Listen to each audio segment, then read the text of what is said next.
Hey, welcome to the next episode of NoCode JS series, where we talk about basics of JavaScript and we talk about every block in the blocks. And right now we talk about this block, which is on click, on mouse over, on mouse out, or change.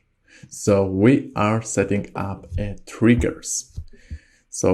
So far we created a code which is changing these 5 squares into something like that, and we did it with this set CSS blocks. And right now I would like to set up a trigger.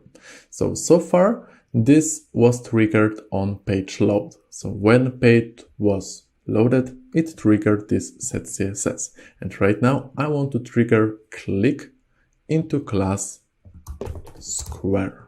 So our blocks has a class square. So when I click in a square, I will change something in this class.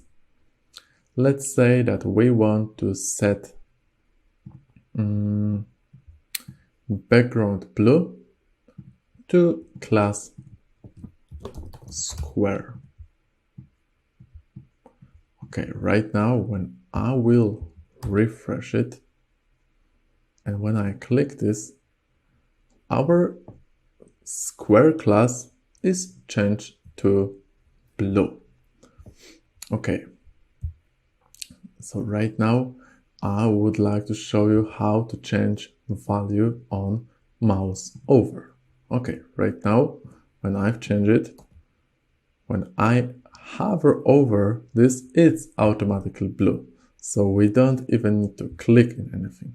And right now I can also add a mouse out. So I can add the next block mouse out. And right now when I mouse out, we want to say that class square will have a property background red. So right now when I hover and hover out, red. Great, so this is all about click, mouse over, mouse out, and about the change we will talk later when we will go to the forms, because so far I cannot show you on change if I didn't show you how to set up the forms. So this is all about element trigger on, and in the next video I will show you how to change only one specific element and not the whole class square, but only this one specific element. See you soon.